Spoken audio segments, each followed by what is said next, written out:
Hi, I'm Kirby Glenn. I'm a professional registered parliamentarian. I've been a precinct chair for a number of years. Actually can't remember how many. And the purpose of this video is training for precinct chairs on how to run the meeting.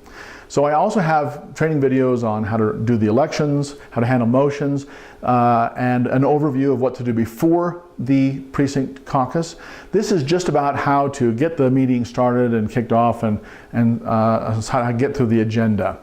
So before the meeting, I've done my preparation. I've advertised the meeting, I've organized people into various capacities, and I've trained them. So even though the meeting, the time to start has come and I'm starting the meeting, there's people who are still registering. I still have my head teller. I know that all these things are going to be taken care of, so all I have to do is worry about getting the meeting going. Always start the meeting on time. First of all, the principle is reward the punctual, punish the tardy, and not vice versa. And secondly, it's going to be a long meeting. We're trying to keep it to 2 hours, and that means you really have to get it started on time.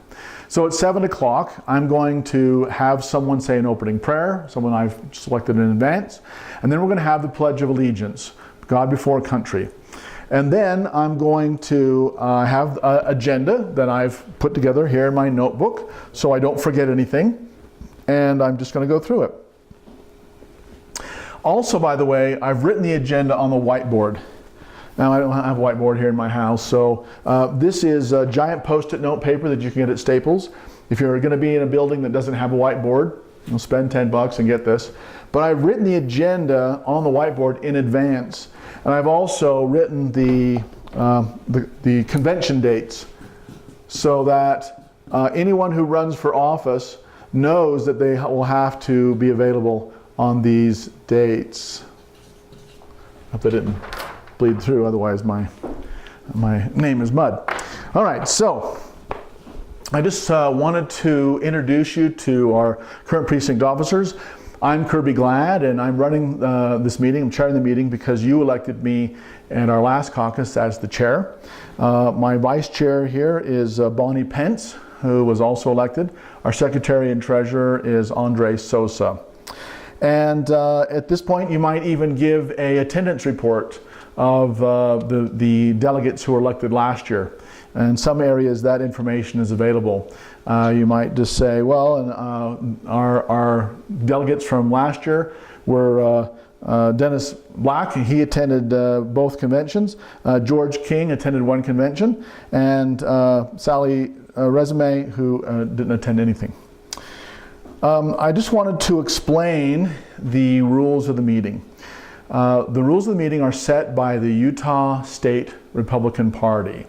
So we use a very limited subset of Robert's rules. It's meant to be a fairly informal but a very fair meeting. So feel free to ask questions. I want to make sure that anyone who's here today feels free to raise your hand and ask any question about what we're doing. If you have something that you want to do, don't worry about saying it as a proper motion or something. If you just tell me what you want us to do, I can take care of that and we'll vote on it. So don't be shy if you don't know Robert's Rules of Order or any of those things like that. The purpose of our caucus meeting today is to elect representatives. And these representatives are going to do a couple of things. First, we'll have a precinct chair, and I'll explain in more detail when we do the election, but a precinct chair and our vice chair and officers, they're members of the central committee of the county. They make decisions about how the money is spent, about how the party is organized and run. So actually the money that we collect will be under the control of these people that we are elected to represent us. We're going to elect county delegates. The county delegates are going to be responsible to get to know the candidates, to meet with them individually, to talk to them on the phone, to read their information, to spend more time than the average person to get to know the candidates and their positions and make an intelligent decision. County delegates also vote on the party platform for our county and elect our county chair. So this is a very important position. We're also going to elect some state delegates. State delegates have the same responsibility, but they focus on different candidates. So for example, governor, lieutenant governor, senator. So they also have a very important position, and they'll vote on the state party platform and for the state party officers. So our purpose today is to elect those representatives, and as we go through this process, we're going to have a nomination process for each one. We're going to go in this order: chair, vice chair, secretary, treasurer, state delegates, and county delegates. I also wanted to thank some of those who helped us today. Our head teller is Dennis Black, and Andres Sosa is responsible for the team that checked you in. And our facilities person is Bonnie Pence.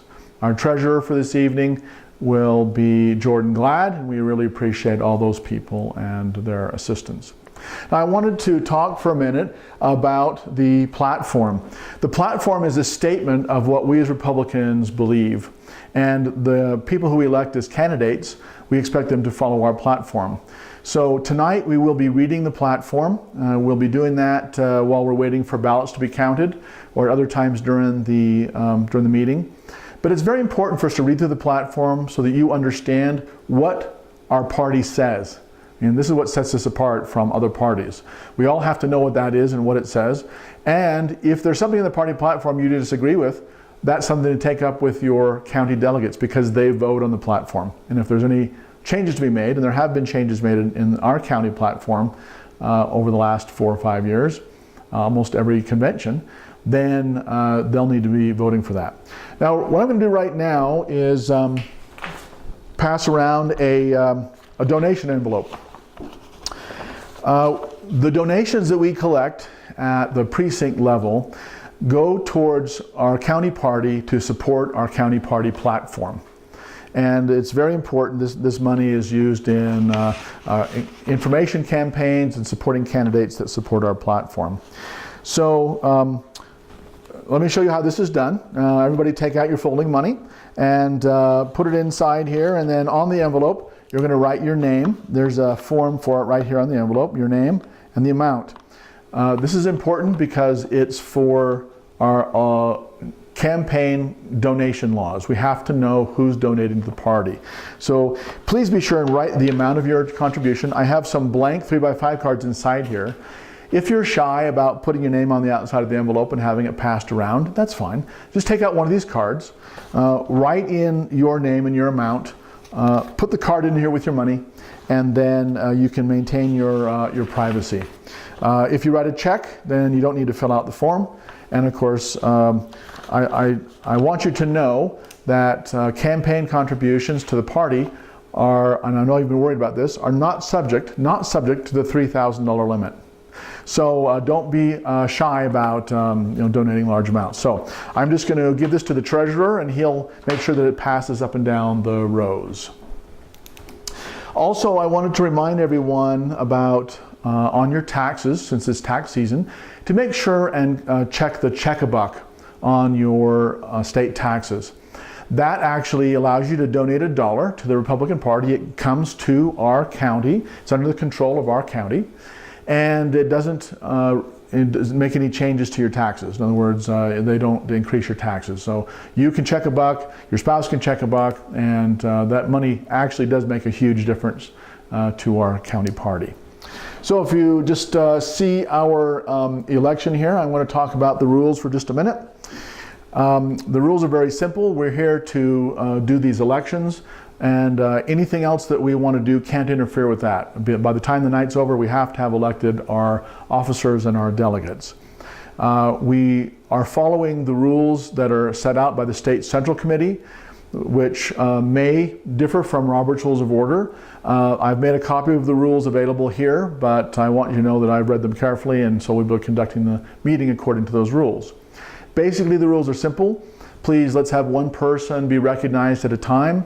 We'll have an orderly way of nominating, and we'll allow people to nominate whoever wants to be nominated. You can nominate yourself, you can nominate someone else if they're willing, and if they're here, or if they've indicated that they're willing to serve.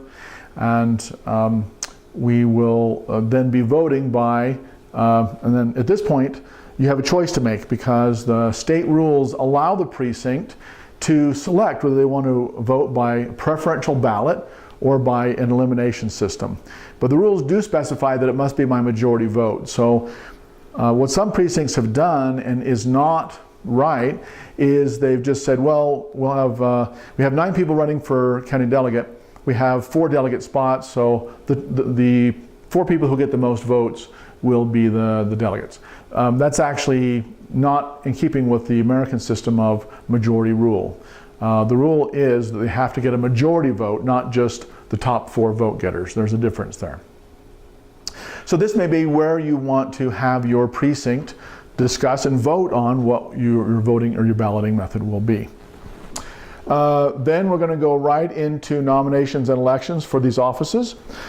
And please see my training video on the nomination and election process.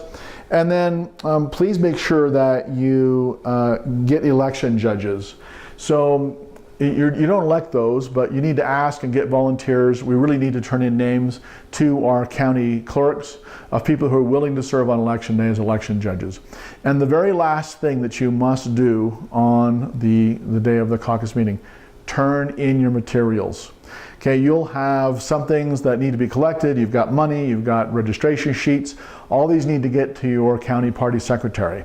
So make sure that you, and this has been known to happen, people just go home with this stuff and forget that they need to turn it in, and then we've lost it for days. So make sure that you accomplish your final duty as the chair of that meeting, and that is make sure that your materials are turned in according to your county party secretary. So have an agenda. Make sure your agenda is on the board. There's a few reasons for that. One is everyone knows what's happening, and so they're less inclined to complain. So they're not going to ask you questions about state delegates if they already know on the agenda that it's here and you're up here. So it'll save you time and effort. And then make sure that everyone knows what's happening in the meeting. Make sure that you explain it. Even if there's people who have been there before a lot, we want to make sure that these meetings are welcoming to people who are there for the first time. That they understand the process, they feel like they can participate, that it's an open process. We don't stand on formal rules, we stand on the principle of the rules and in fairness. Then we can accomplish our goal of having a great experience for everyone who attends the caucuses.